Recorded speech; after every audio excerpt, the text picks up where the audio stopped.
नमस्कार, मेरा नाम डॉक्टर अनुज मिश्रा है। मैं न्यूरोसर्जन हूँ और आज हम बात करेंगे एपिलेप्सी के बारे में। एपिलेप्सी एक न्यूरोलॉजिकल डिसऑर्डर है जो प्रतिवर्ष ऑल ओवर वर्ल्ड में लाखों लोगों को प्रभावित करता है। तो पहले हम मिर्गी की डेफिनेशन को समझेंगे।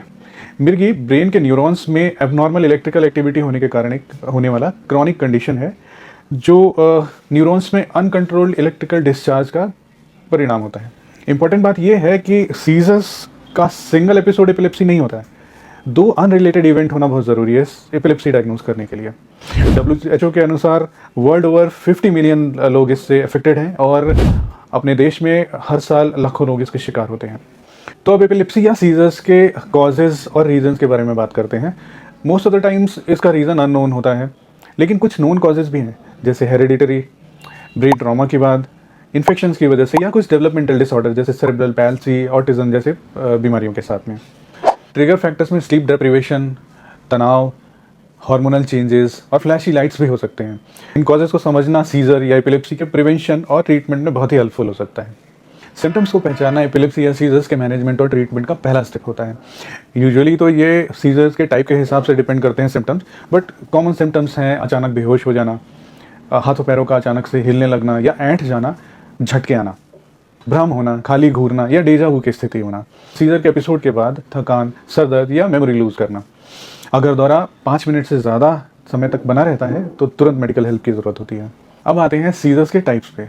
तो एपिलेप्सी या सीजर दो टाइप के होते हैं यूजुअली, एक तो फोकल ऑनसेट और जनरलाइज्ड। फोकल ऑनसेट ब्रेन के किसी स्पेसिफिक पार्ट से शुरू होती है और उससे रिलेटेड सिम्टम्स आते हैं, जैसे भ्रम की स्थिति, टेम्पोरल लोब में अजीब सेंसेशन आना, टेम्पोरल लोब से एसोसिएटेड, या जनरलाइज सीजर जहाँ इलेक्ट्रिकल एक्टिविटी पूरे ही ब्रेन में एक साथ ही गड़बड़ होती है और पूरी बॉडी को इफेक्ट करती है। जनरलाइज टाइप के सिम्टम्स आते हैं।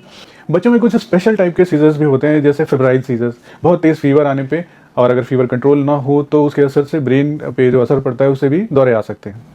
सीजर्स या एपिलेप्सी के डायग्नोसिस का प्रोसेस बहुत ही साइंटिफिक और स्ट्रक्चर्ड होता है। डॉक्टर आपसे पहले मेडिकल हिस्ट्री लेते हैं और न्यूरोलॉजिकल एग्जामिनेशन करते हैं और उसके बाद इलेक्ट्रोएन्केफेलोग्राफी या EEG, MRI या ब्रेन के CT स्कैन की ज़रूरत पड़ती है और ब्लड टेस्ट भी करने पड़ सकते हैं। ये इन्वेस्टिगेशंस एपिलेप्सी या सीजर के कॉज और उसके सोर्स को आइडेंटिफाई करने में मदद करते हैं। ट्रीटमेंट का मेन एम पेशेंट को सीजर फ्री लाइफस्टाइल देना होता है और सीजर्स को कंट्रोल करना होता है। 70% केसेस में सीजर का treatment successfully medications, anti epileptic medication से किया जा सकता है, जैसे लेवेटिरासिटाम, कार्बामाजेपिन, वेलप्रोएट और दवाएं। कुछ केसेस में अलग तरह के ट्रीटमेंट्स की भी ज़रूरत पड़ सकती है, जैसे सर्जरी, जो एपिलेप्टिक फोकस होता है उसका एक्सीजन करने की ज़रूरत पड़ सकती है, या वेगस नर्व स्टिमुलेशन की ज़रूरत पड़ सकती है, या कई केसेस में कीटोजेनिक डाइट भी हेल्पफुल देखी गई है। एपिलेप्सी के प्रिवेंशन और मैनेजमेंट में लाइफस्टाइल मॉडिफिकेशंस बहुत इंपॉर्टेंट रोल प्ले करते हैं। पेशेंट को 7 से 8 घंटे की रेगुलर स्लीप लेनी चाहिए। स्लीप हाइजीन बहुत ही ज़रूरी है।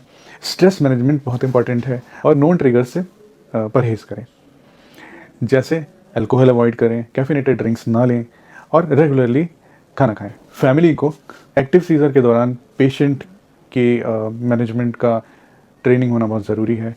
कभी भी सीजर आ रहा हो तो पेशेंट को सेफ पोजीशन में लेटाएं, उसके मुंह में कोई भी चीज़ ना डालें और सीजर का ड्यूरेशन और ऑनसेट का टाइम नोट करें। और अंत में कुछ कॉमन मिथ्स के बारे में बात करते हैं। सीजर्स या एपिलेप्सी कंटेजियस नहीं होती, ये मेंटल इलनेस भी नहीं है। ये असल में एक न्यूरोलॉजिकल डिसऑर्डर है जिसको कि हम प्रॉपर ट्रीटमेंट से ठीक कर सकते हैं या कंट्रोल कर सकते हैं। एपिलेप्सी के शिकार मरीज़ रेगुलर ट्रीटमेंट पे नॉर्मल लाइफ जीते हैं, नॉर्मल फैमिली लाइफ जीते हैं और अपनी प्रोफेशन में एक्सेल भी कर सकते हैं। इसके कुछ कॉम्प्लिकेशंस होते हैं, जैसे स्टेटस एपिलेप्टिकस, इनसे भी बचा जा सकता है प्रॉपर ट्रीटमेंट के द्वारा। तो व्यूअर्स, मिर्गी या एपिलेप्सी एक मैनेजेबल डिसऑर्डर है जो प्राइमरी ट्रीटमेंट से ही कंट्रोल हो सकता है। और अगर आपको या आपके पास पड़ोस के या किसी रिलेटिव को इसके सिम्टम्स महसूस हों या आपको ऐसे कोई लक्षण दिखाई पड़े तो देर ना करें और तुरंत अपने डॉक्टर या न्यूरोलॉजिस्ट से संपर्क करें। और अगर आपने इस वीडियो को हेल्पफुल पाया है तो लाइक करें, शेयर करें और सब्सक्राइब भी करें। कमेंट्स में अपने क्वेश्चंस पूछ सकते हैं आप। Thank you. नमस्कार।